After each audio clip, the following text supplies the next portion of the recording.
Hello, everybody. Let's all take our seats and we can begin the program.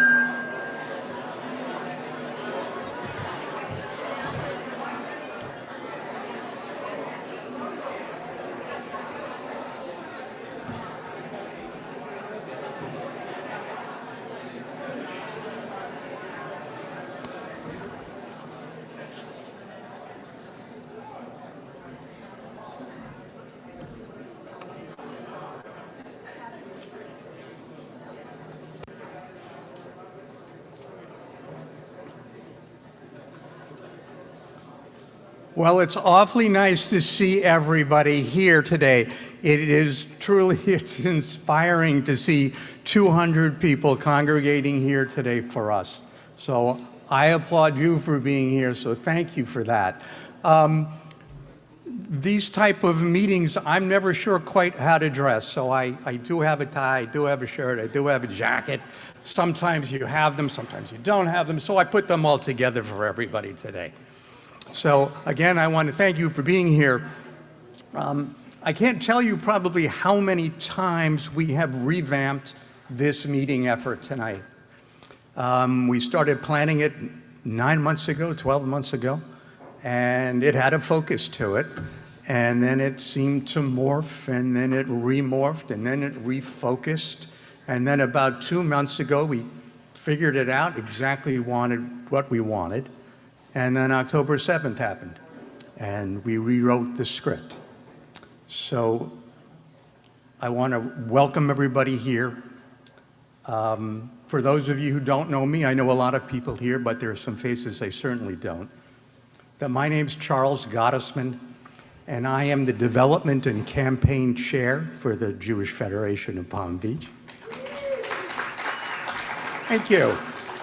It is an honor to be with you among the most dedicated, the most essential ambassadors and leaders of this community. Today, I think most people know, but if you don't, it marks the 85th anniversary of Kristallnacht, Night of Broken Glass, when Nazis brutally attacked Jews, burnt their homes, destroyed their synagogues because they were Jewish. That was the reason. That was the only reason.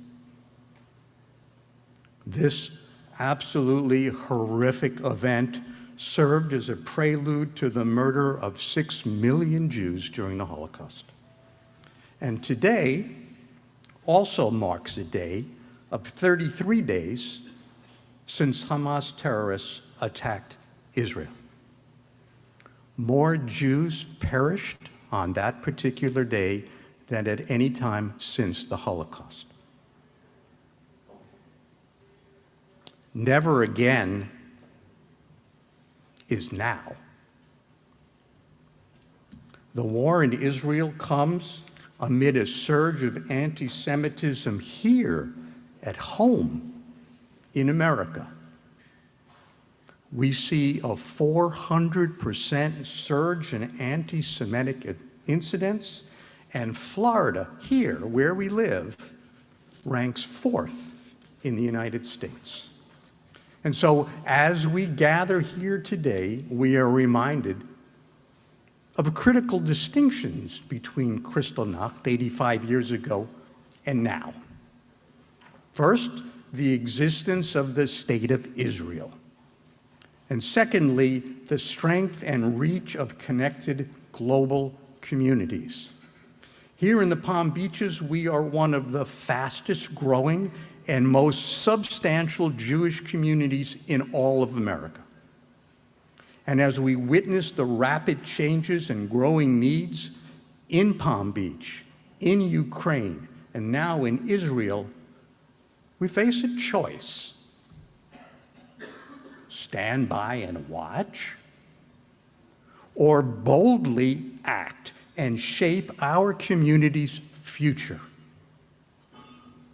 I know which choice we're all making, because We're built for this. We are built for this moment. And through Federation and our incredible network of partners, we can make an immense difference. We will meet our pressing and urgent needs, and we will reach for our most ambitious aspirations for the long term. And that is precisely what Campaign for the Future is all about. So today, there's an awful lot on the plate to get through. So what are we going to do? We're going to receive information that you need to engage community members in Campaign for the Future, leading with our response to the Israel war. We're going to set an example by making your 2024 campaign pledge. If you haven't already done it, we're going to do it today, with contributions to the annual campaign, targeted gifts, and for Israel. What else are we going to do today? We're going to prepare for our December 4th campaign launch event, celebrating philanthropy, addressing Israel and rising anti-Semitism as a united community. Easy. Secure your tickets for Celebrating Philanthropy.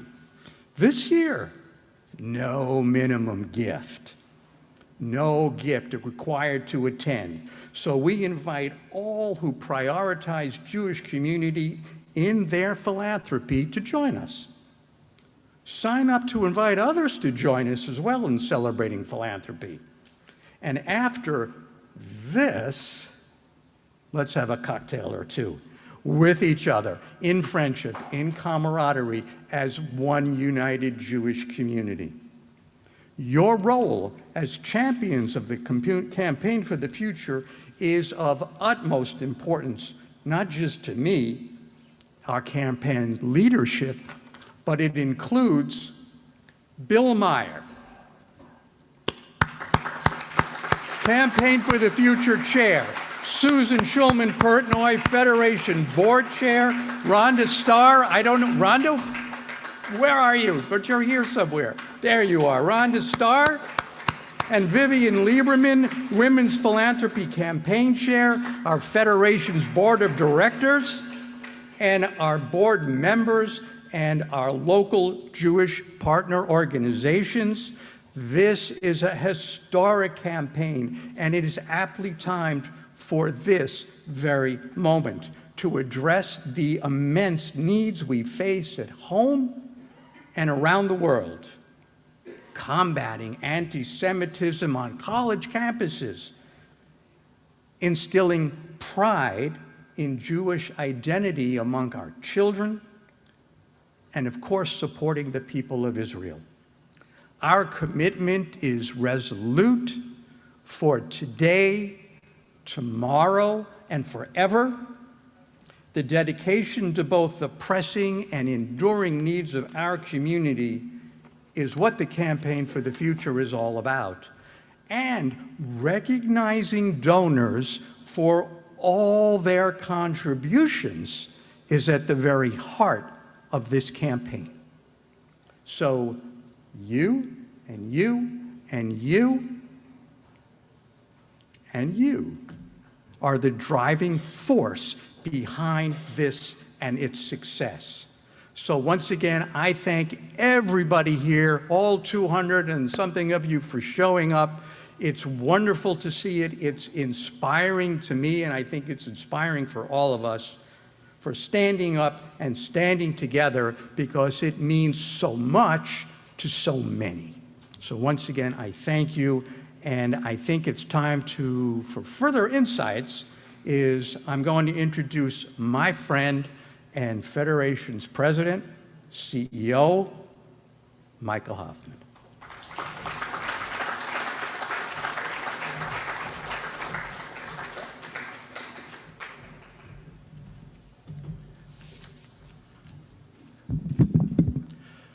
So I have to tell you, it feels great to be in a room with all of you together, and I think it's for many reasons, but two stands out for me.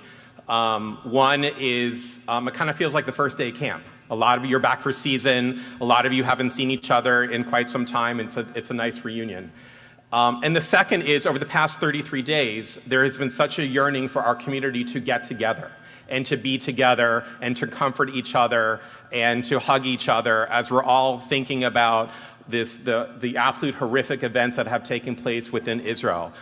There has barely been a day over the past 33 days where we have not been asked as the Jewish Federation of Palm Beach County to come in, to be with a group, to speak to a group, to have some sort of Israel solidarity event. It's what we want to do. It's what we want to be for the community, that central gathering place. We want to be for the community a place where we will be a central address, and we will collaborate, and we will bring people together, in this case, to help our brothers and sisters in Israel and to think about them, but also to be there for each other. Thank you, Charles, for your leadership and for your dedication. And again, thank you for all of you for being here today and ensuring that we have an incredible strength and vibrancy as a Jewish community here in Palm Beach. And when the war first broke out, literally within hours, we had distributed $1 million to Jewish Federations of North America to work with our partners to meet the most urgent needs of what we knew were going to be an absolute crisis within Israel.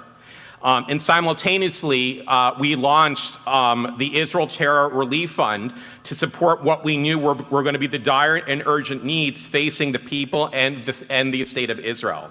And I'm so appreciative and so inspired that more than 2,000 individuals, Jewish and non-Jewish, have contributed to this campaign, and they've given with passion, they've given with generosity, and thus far we have raised over $7 million specifically to the Israel Terror Relief Campaign.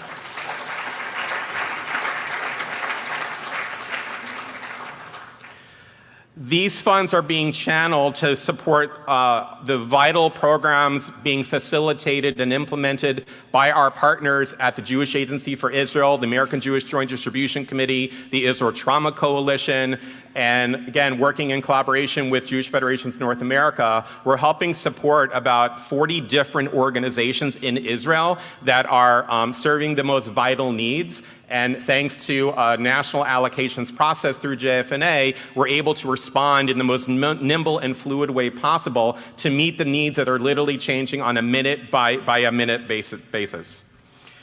I recently had the privilege of witnessing the impact of our support when what was a whirlwind visit to Israel, participating in a solidarity mission through Jewish Federations of North America. And I was really pleased that there are 4 dedicated lay leaders here with our federation that joined me on this trip, including Brian Seymour, Julie Cummings, Carol Solomon, and Charles Tapiro. And I would like to just take a moment to share with you a brief video of our recent trip.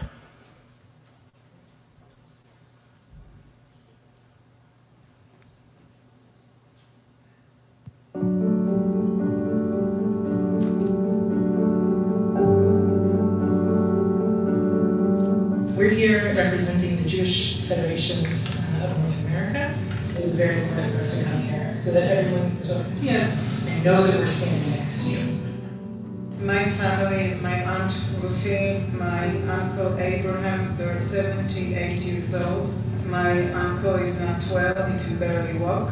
We know they took him with my aunt and with Karen, my cousin, and her son Ohad. We do know that they're alive. My uncle and aunt built the kibbutz along with my parents. I was born in the kibbutz as well. These kibbutz have less than 400 people, something like 70 people were kidnapped to Gaza, along with my family, and more than 20 murdered, butchered in the kibbutz. This is their only grandchild, and this is their only daughter now, but they don't know it because they don't know that we buried their son. Without them, my cousin Toi, he was 50 years old, he was murdered in the kibbutz, they shot him. In some cases, they made sure that we won't be able to identify the bodies, even down to ashes. Some people will never be probably identified it very. This is the symbol. Kibbutz Nir Oz is a quiet, peaceful community. The people who live there are peace-loving people. They are going to the border with Gaza and they're taking people from Gaza to hospitals. They helped Palestinians in Gaza and they worked the land. These people are farmers. Where is he? Is he with his mother? We don't know if he's with his mother. 25 days he's in Gaza inside a tunnel. I don't know where is he. I don't know. And he's 9 years old. You're on top of minds for the community. We'll do anything we can to help. You are front of mind for us, and we are connected. When we are together and strong and focused, there isn't anything that we can't do. And so know, as messengers of North America Jewry, we're here with you, we hear you, we understand you, and we will do everything we can to be with you at this time and moment to get your family members returned.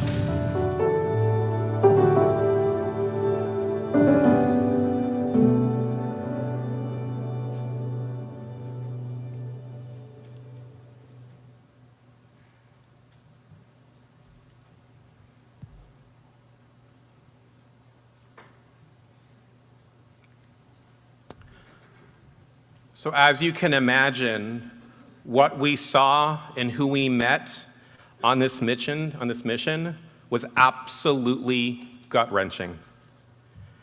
And to hear these stories from family members of hostages and the pain, as you saw, that they are experiencing, not knowing the fate of their loved ones who may be 9 years old or 90 years old. Imagine that feeling of not knowing whether it be your parent, your grandchild, or your son who's 9 years old somewhere in the tunnels in Gaza. To hear the stories from family members of loved ones who were brutally murdered in ways not seen since the Holocaust. And to hear these harrowing tales of Israelis who escaped from their kibbutzim and towns in the southern part of Israel in the midst of gunfire and rockets landing right in front of them. And I left Israel with a mix of emotions. I am absolutely grieving. I am grieving alongside those Israelis who have endured this horror that has been inflicted upon them.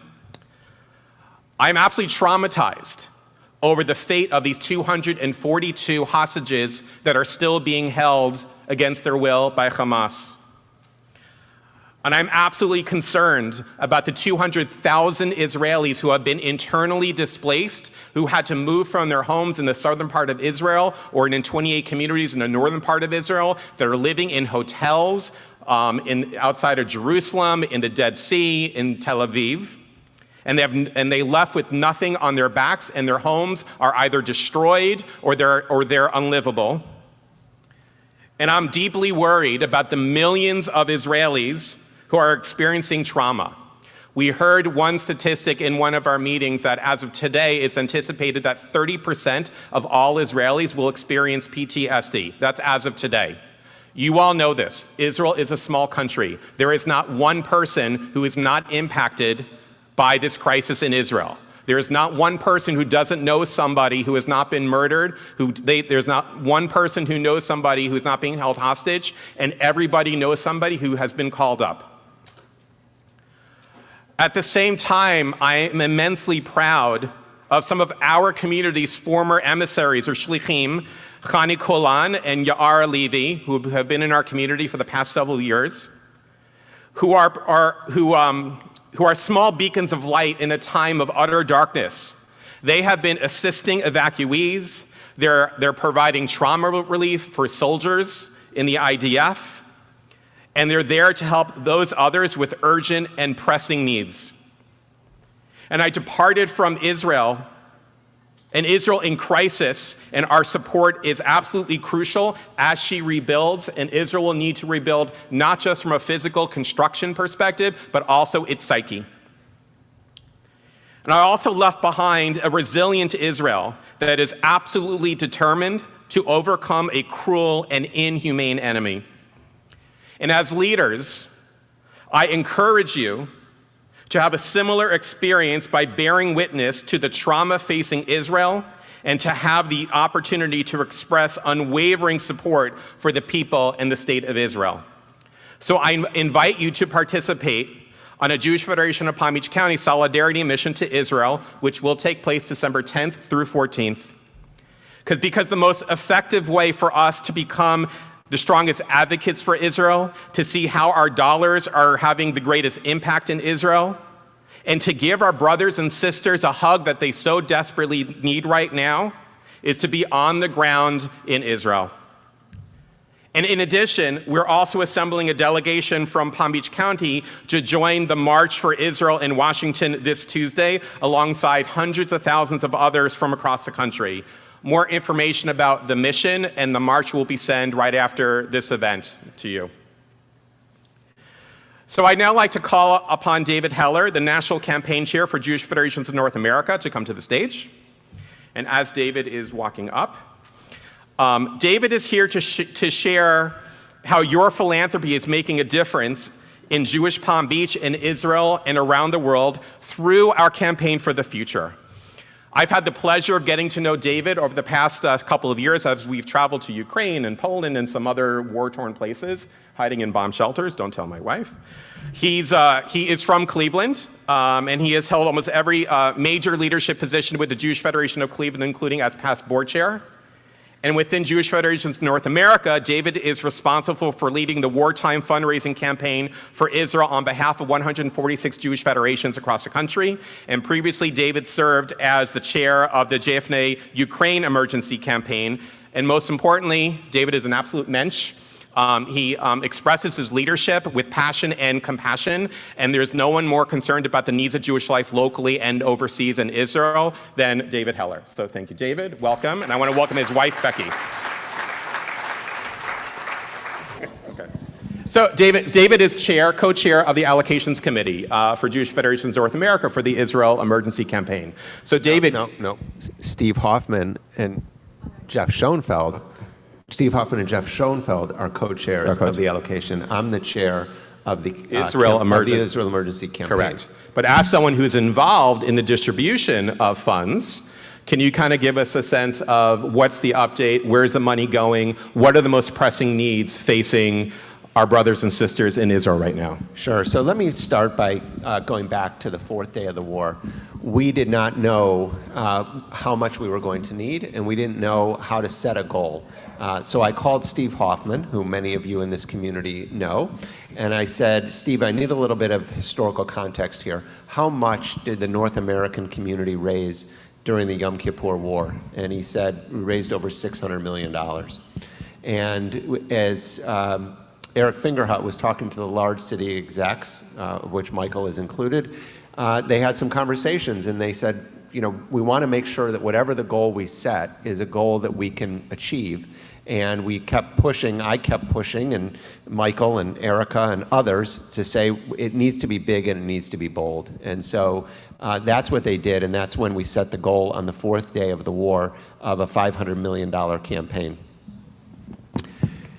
We also knew that from the Ukraine war, we knew that we needed to allocate the dollars differently than in the past. We have great partners, as Michael mentioned, our lead partners, Israel Trauma Coalition, Jewish Agency, JDC, but there are a lot of folks on the ground that need the money, that need to get the money out, and are very close to where the challenges are. And we learned that in Ukraine, and we had to allocate that money very differently. And so we brought in new partners. So we said we're going to go with that same system. So Steve Hoffman and Jeff Schoenfeld are co-chairing the allocations process. They've got a committee of about 15 people, and they started meeting twice a week. Now they're meeting once a week.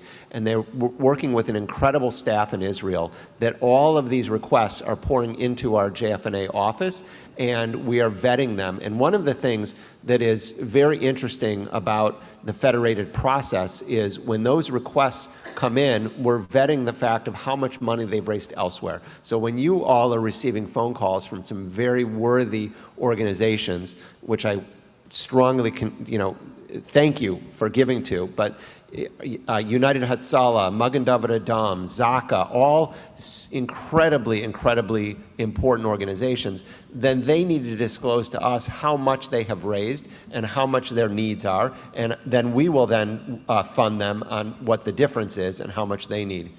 So that's why it's such a very good, pure process. So in addition to JDC, Jewish Agency, we're funding the fund for the victims of terror. We're funding hospitals. Michael, you mentioned 40 organizations. We're up to 60 organizations now that we're funding throughout the country. The number of hospitals, 20 hospitals alone. But what is unique about this allocation process is that the allocation meeting today was from 2:30 to 4, and by tomorrow you will have a list of everyone that they've given money to, and it's broken out. And so in real time, we're sharing with the donors because of the importance and the contract with our donors to make sure they know where these dollars are going. So over 170 million has been allocated, and as of today, we've raised $638 million. So we blew past our goal.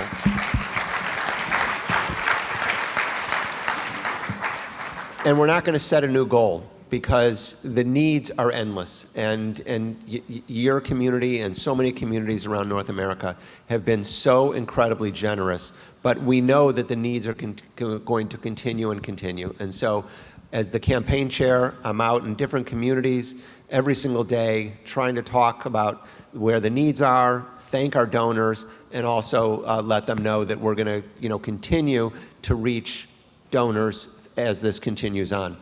We started the campaign with the largest and most generous folks, and that's how we were able to reach this goal. But one of the things that I want to share with you is, in my opinion, one of the most important things is to continue this campaign for the general community, for everyone to feel that they have a part, that they played a role. I am haunted by the fact that in the 1930s, I asked, where were my grandparents? What did they do in North America during the Holocaust? And we all know the answer. They didn't have an Israel, and they didn't have nearly the organized Jewish community that we have today. We are the response to that. We have the ability. You guys have a phenomenal federation here. Everybody needs to feel a part of this. And we're going to talk a little bit about the annual campaign in a minute, but from an Israel emergency standpoint, we should have at least 100% giving from everyone in the community. Thank you, David. And talking about the annual campaign, clearly we're a growing community.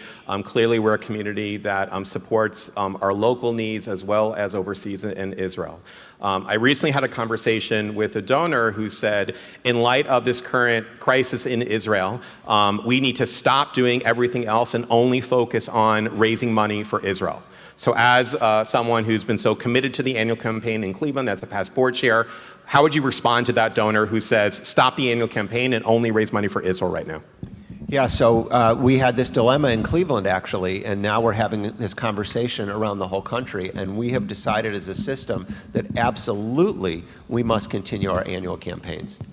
The annual campaigns are the lifeblood of our community. We can't stop what we do to fund our communities in order to fund Israel, and at the same time, we can't not fund Israel. We have to do both. So I don't know this community like I know Cleveland, but I did know Mort Mandel very well, and so I probably know that there's a lot of similarities in this community. But in Cleveland, we're a face-to-face community, so we do all of our cards face-to-face. I do every one of my solicitations face-to-face, and on about the 8th day of the war, I was out in California, and I said, I'm not going to do face-to-face this year. I'm going to call every one of my cards this afternoon.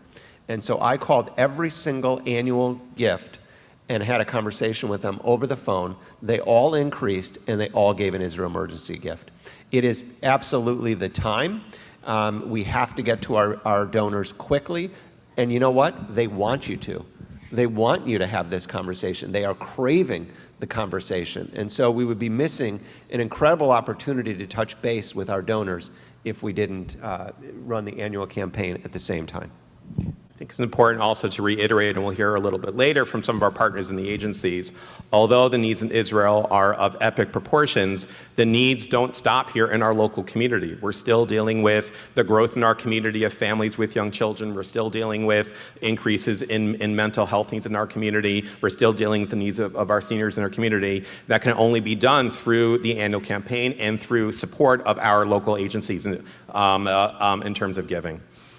So we're in the middle of the boldest philanthropic campaign that certainly this federation has ever aspired to achieve, Campaign for the Future.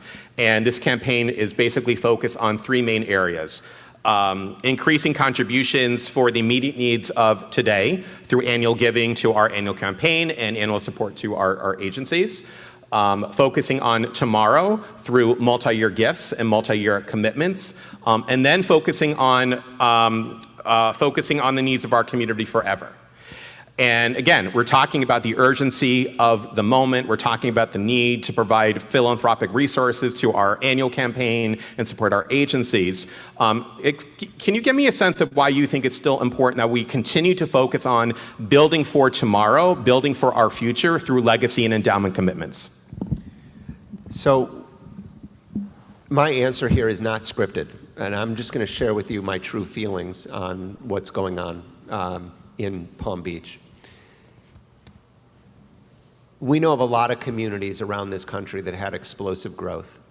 And in those communities around the country, they are challenged. They're challenged from Federation leadership. They're challenged with a young leadership that is disengaged and not connected to the community because that growth happened so quickly. What you're experiencing here, you have a phenomenal leader and a phenomenal team here, and you've got phenomenal growth. So, and you can look in your crystal ball and you know that that growth is going to continue.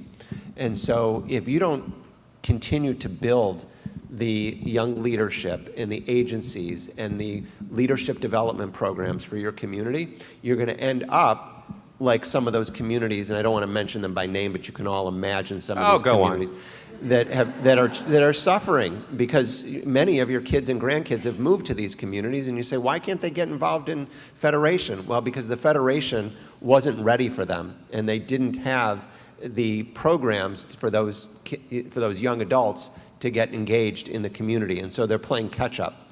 You guys have an established community, you have established agencies, but yet you can see the growth coming, so it would be a shame if you didn't invest right now in these programs. And again, I said I knew Mort Mandel. Mort Mandel was one of my mentors. I serve on his family office board.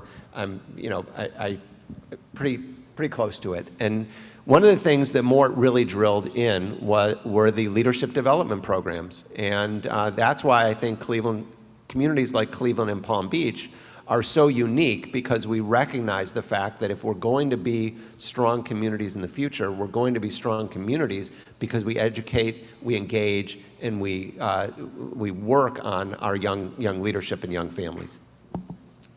So on December 4th, we will have our Celebrating Philanthropy event. That is our flagship preeminent campaign event where we will move towards the public launch of our Campaign for the Future.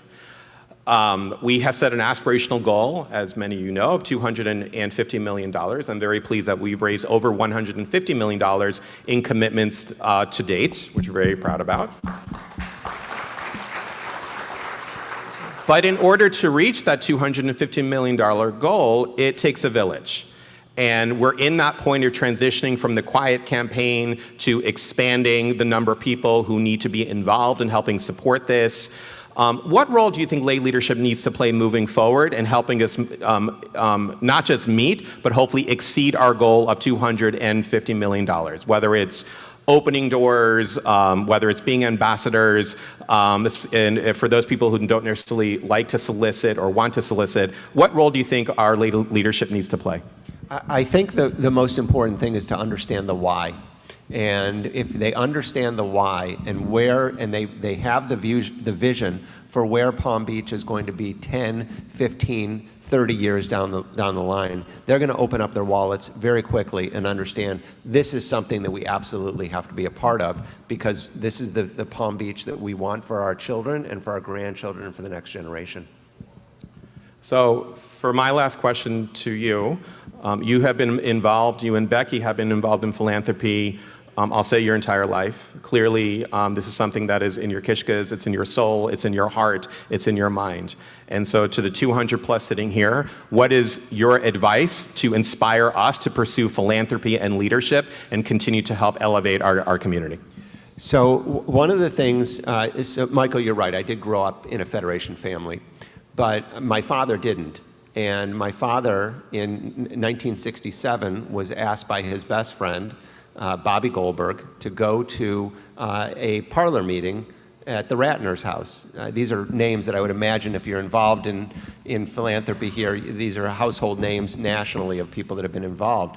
And it was the first time that my father, it was 1967, it was an effort for the war, and he was engaged ever since. And so that's why I have the benefit of growing up in a Federation family. But this is that moment for everyone that is not involved in Federation, for your children, for your grandchildren, for your neighbors. This is that seminal moment, because what happened on October 7th is this generation's six-day war. And so we need to make sure that they understand that and that we find pathways and open doors for them to become involved in the Federation. The other thing that I want to share is that now is the moment to find your voice.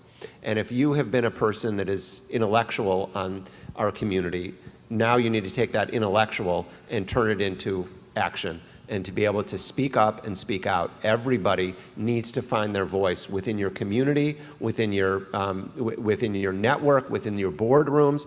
You know, I will tell you, today I was on a United Way call. I'm on the board of United Way in Cleveland.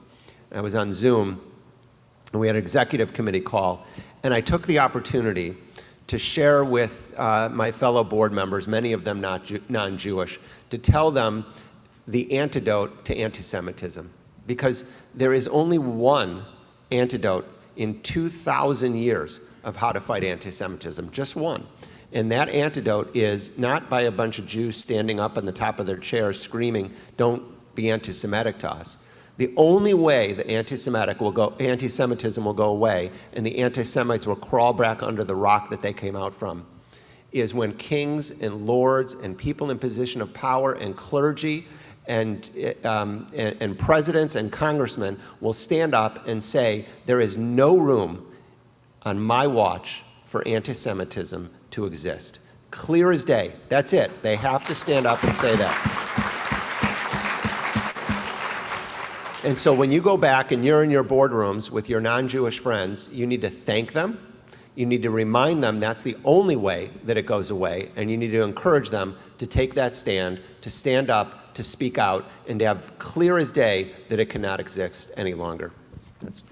David, thank you so much for joining us. Thank you for inspiring us, and most importantly, for this incredibly important national leadership role that you are playing to serve our Jewish Federation system locally and worldwide. Thank you, David.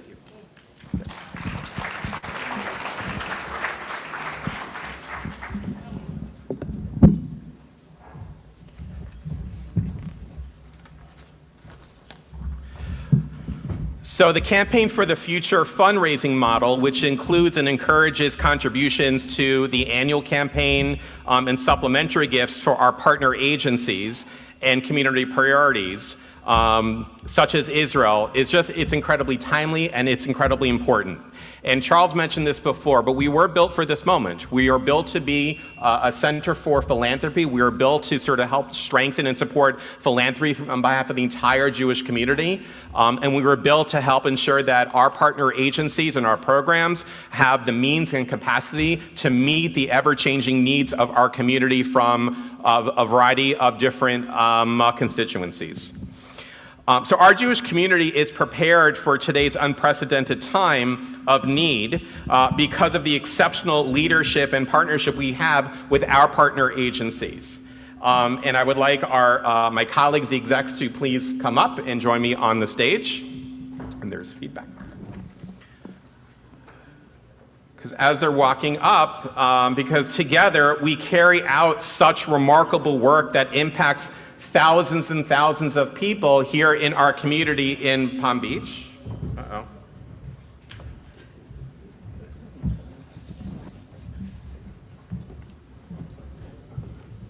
Okay, just take it off.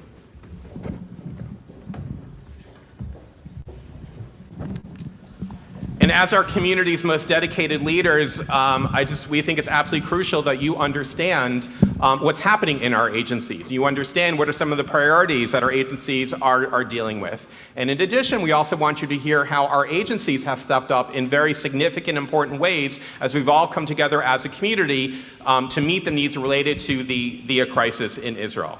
So joining me on stage are my dear friends and colleagues, Mark Koppen at Alpert Jewish Family Services. We can applaud. Joe Gahn, former Jewish Community Relations Counsel. Keith Myers from Morse Life and Kramer Senior Services. Jesse Rosen from the Mandel JCC. And Dr. Richard Cuenca from the Meyer Prep, our Jewish day school.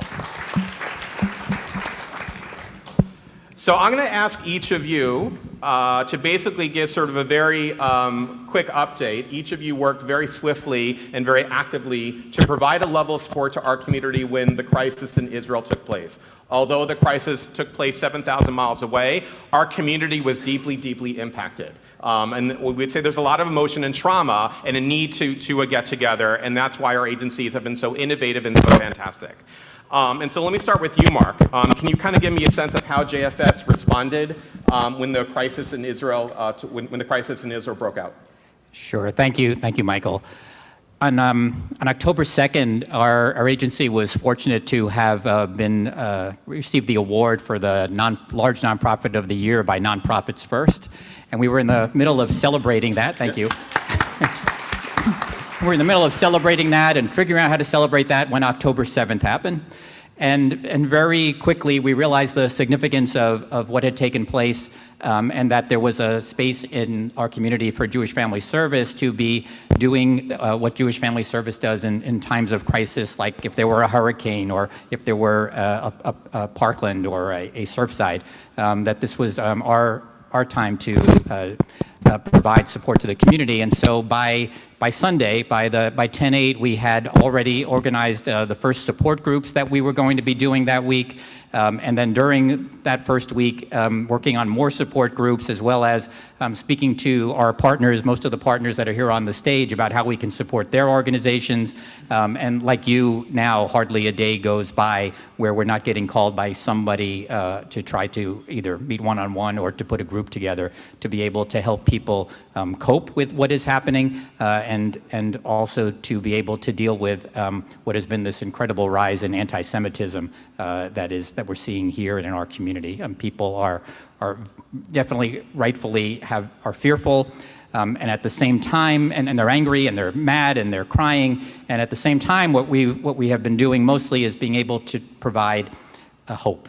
That there is still hope, and we need to be able to look to a brighter future. Great. So, Jesse, we know there was a lot of requests from community members, families with children wanting to figure out a way to get together, how to talk to their children about the crisis in Israel. What were you guys able to do at the Mandel Jewish Community Center? So each day on our two campuses in Palm Beach Gardens and Boynton Beach, we're engaging with about 800 families. And we range from 6 weeks up to a little bit older than that. And we had, with our partners at Federation, been able to host 2 solidarity events on a Sunday at the same time in both places, which is, has its own challenges. But we brought together families to do arts and crafts and to just engage with each other around Israel when people just want to gather. We have a large after-school program with about 300 children, and we're figuring out age-appropriate ways each week to talk to them about Israel. And we even in Boynton Beach had 2 girls whose grandparents live in Israel that we got an icy truck, and we did a bake sale, and they raised money, and the funds went right into the Terror Fund. And so the kids, these elementary school kids, were raising money for Israel. And talk about raising Jewish kids with Jewish values. It really, really felt great. And we get the benefit of these 3 amazing young people in the Shinshanim from Israel. They are actually the best Shinshanim that I've seen in my time in the JCC world. They are in our JCC every week. They took a couple days off when it first happened, but they've been on the ground with our kids, forming those relationships and bringing Israel to our JCC. And we're just trying to bridge that gap and narrow how far away Israel is. And for these kids, it's right in our JCC. Thank you, Jesse. Richard, Israel is such a core part of the curriculum of Meyer Prep. what were you able to do when the war broke out to sort of help, provide education and teach our students at Meyer to be the strongest advocates for Israel? Yes, thank you, Michael. It's great to be here. I represent a school, and in schools, children are happy and they're empowered by incredible teachers. And like you said, Michael, part of our curriculum, we are a strong Zionist school. We're celebrating 50 years this year, thanks to the Meyer family, and it's a wonderful, wonderful place. If you ever have a bad day, I invite you to come over. It will just inspire you, feel all good inside. And then October 7th happened, and it's hard. It's hard, We have middle school children, so we have early teens, pre-teens who see things on social media they should not be seeing at their age. And they have a lot of questions, and they're asking questions that are very difficult to answer. So we had to do that. We have to engage in a conversation that's age appropriate. We're sharing and continuing to share with them that message that they're hearing. Maybe they have older siblings on college campuses, which is unbelievable what's happening there, about supporting Israel, about it's a Jewish state. And we are doing what we did before October 7th, but now with even more resolve and even more determination and even more purpose for, hopefully fulfilling another 50 years of the incredible work of being part of a Jewish day school. Great. Keith, the population that you deal with, they were there for the founding of the State of Israel. They were there for the Six-Day War, for the Yom Kippur War. How has Kramer Senior Services and Morris Life, what have you done to sort of help leverage, I'm sure, their concern over what's happening in Israel today? Well, the first and foremost thing that we did is we had to hire policemen to really guard the campuses. These employees, the residents were very fearful and scared. So working with David Mack, we went and talked to the sheriff's office, to the chief of police and Homeland Security, and we were able to get policemen 24/7 on all the campuses and give the residents and the employees security, which was very important. In addition, we were also, with the help of Dr. Jenny Frumer, we were doing counseling for our residents, for our employees, and we continue to do counseling for them, as well as doing virtual counseling for second Gs, for descendants of Holocaust survivors. Dr. Jenny Frumer is doing a virtual counseling support group right now for over 252 Gs. So we're definitely trying to make a difference in people's lives because of the fear they have inside. Thank you, and Keith. the triggers. So, Joe, we saw the stat before. There's a 400% increase in anti-Semitic incidents. Can you please share with us what the Jewish Community Relations Council and our newly launched Palm Beach Center to Combat Anti-Semitism and Hatred is doing to address issues of anti-Semitism, especially in our public schools? Yes, thank you, Michael. Of course, before October 7th, this is what we occupied ourselves with, which is about combating anti-Semitism, educating about anti-Semitism, building relationships with legislators, with school districts, with faith leaders. So we leveraged the relationships we already had. What was so crucial after October 7th was making sure that all our legislators were behind us, were publicly affirming their support for Israel and for the Jewish community. We spoke to the school district, where we have a lot of focus on Holocaust education, and now are focusing completely on, for now, the anti-Semitism that we're starting to see in schools around Israel. The Palm Beach Center is focusing on these allyships and relationships, and also on security at the same time. It's the two focuses that we have. So a lot that we've been doing before and continue to do, only more ramped up. Great. Thank you, Joe. And I'll just work my way backwards for my one last question. We're obviously focusing a lot on the needs of Israel, but there is a reality is that life doesn't stop on all other aspects of what's happening here in our local Jewish community. So can each of you share sort of one highlight, one priority that you want our community leadership to know that you're focusing on for the year ahead? Joe? Wow. There's so many priorities we focus on. I think educating the wider public about the nature of anti-Semitism is still crucial, and we're seeing it front and center as this community was focusing so much on the right-wing hatred. The left-wing anti-Israel hatred is woken everybody up, I believe. So whether it's educating, whether it's making other institutions and civic organizations and leaders in our community need to understand what this community is facing. Thank you. Keith? 2 years ago, Morse Life established the Holocaust Learning Experience. The cornerstone of the Holocaust Learning Experience is a signature educational model.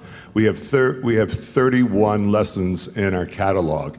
Each of these lessons are teaching stories about the Holocaust and lessons about the Holocaust, trying to teach people to be upstanders versus bystanders, mitigating hate and anti-Semitism.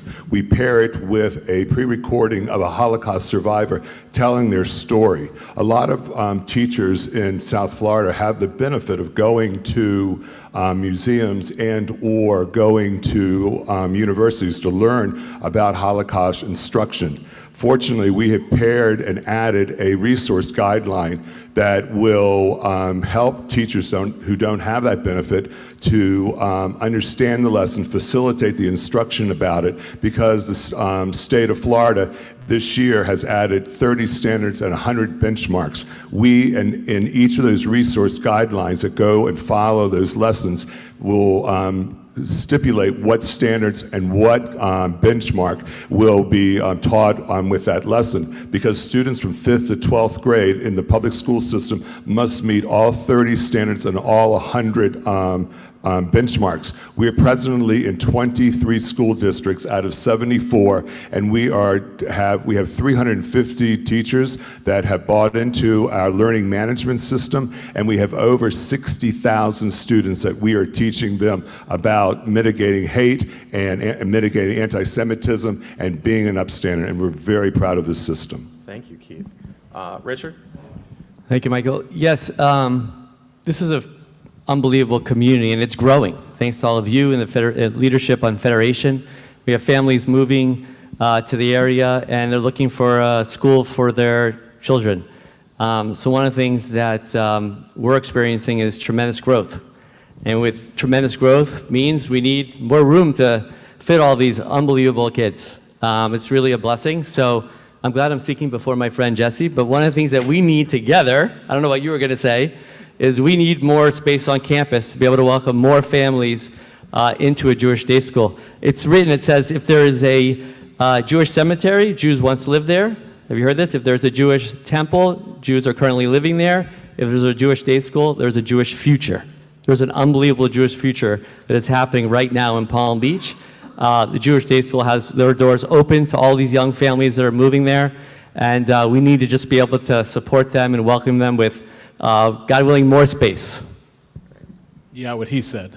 Okay, great. But I do want to transition really quickly, and then I'll answer the question before they hold up the amount of time. I think I can actually speak on behalf of my friend Dr. Cuenca. What Federation has helped us do in providing adequate security these last weeks has allowed us to stay open.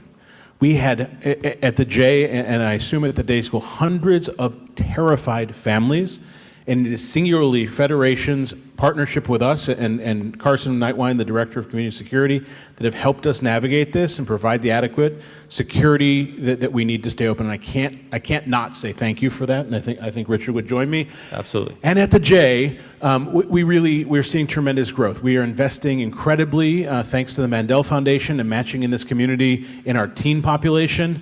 We are exponentially seeing our teens. We're looking to hire more teen staff because it's growing too quickly.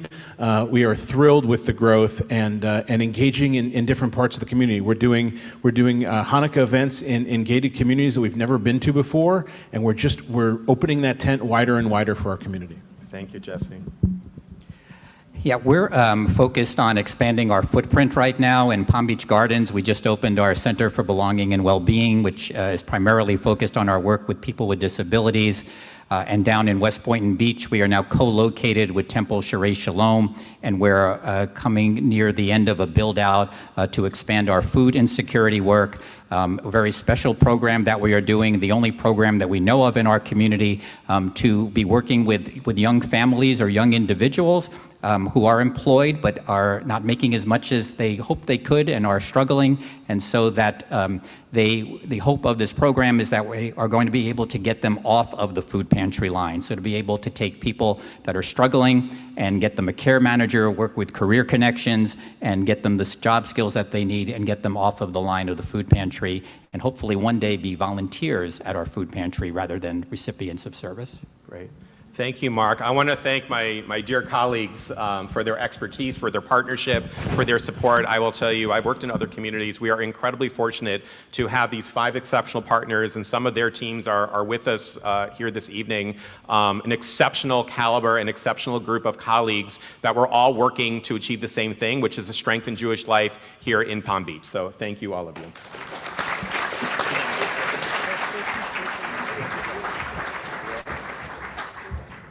So now it is my pleasure to welcome and call up my partner, our board chair, Susan Schulman Portnoy.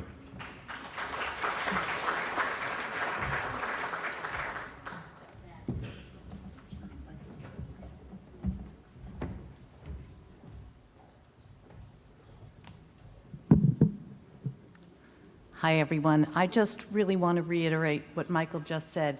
What you've just heard from these talented individuals is so impressive, and they're guiding the leadership of our partner agencies. So please join me one more time in expressing our gratitude.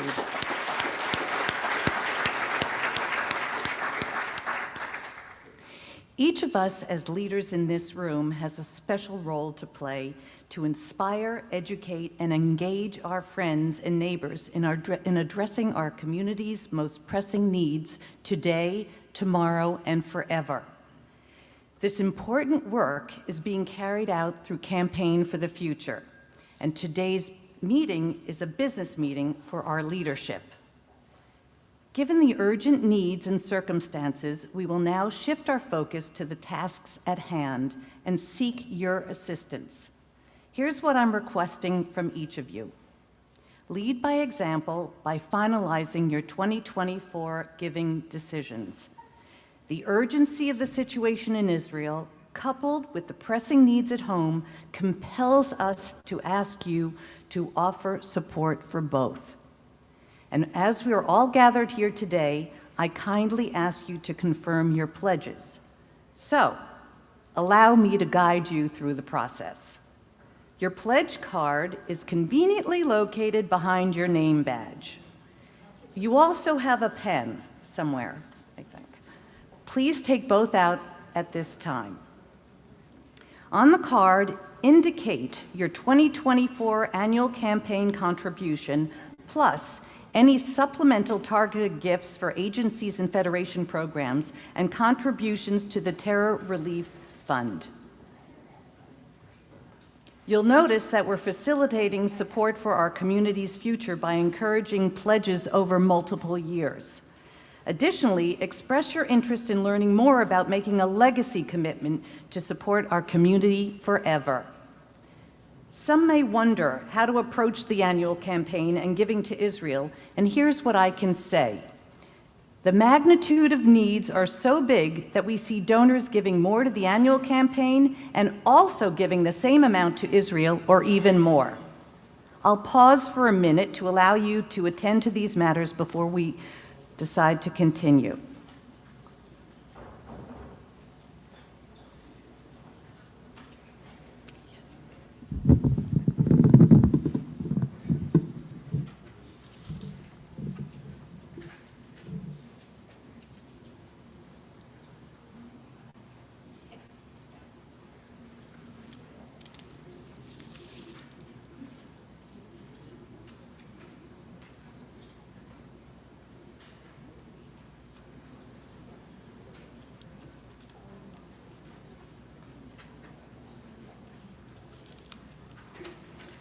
Thank you so much.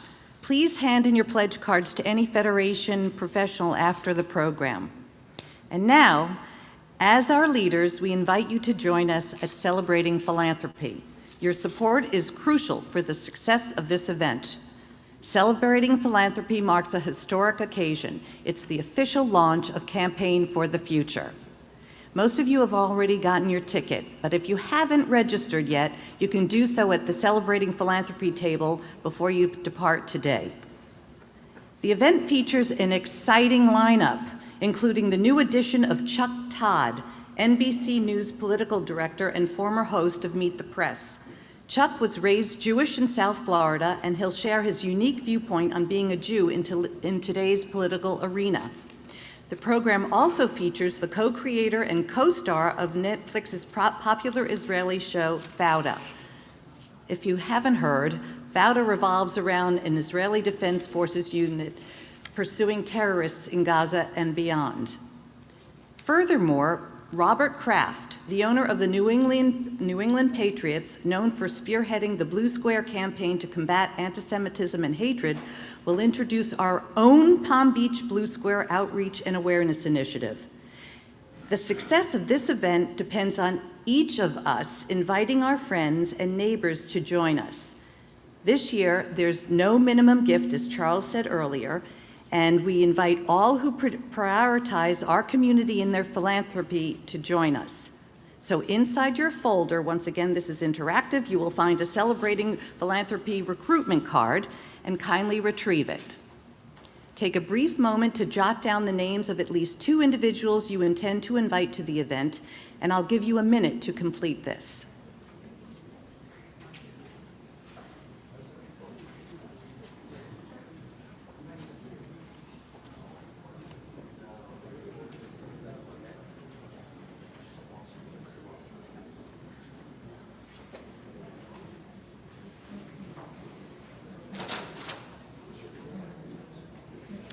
Hand your completed recruitment card again to a Federation professional after the program. Now, inside your folder, you will also discover our new Campaign for the Future brochure, which outlines campaign and community's aspirations for the future. To learn more, please speak with each other and leaders of our partner agencies over cocktails. On behalf of the entire Federation Board of Directors, I extend my greatest appreciation for your essential role in ensuring the success of our community. Thank you for your dedication and your leadership. Now, I invite you to join me for a cocktail reception, fostering connections and strengthening our community as we embark on this transformative journey together. And I also look forward to reuniting with everyone on December 4th. Thank you.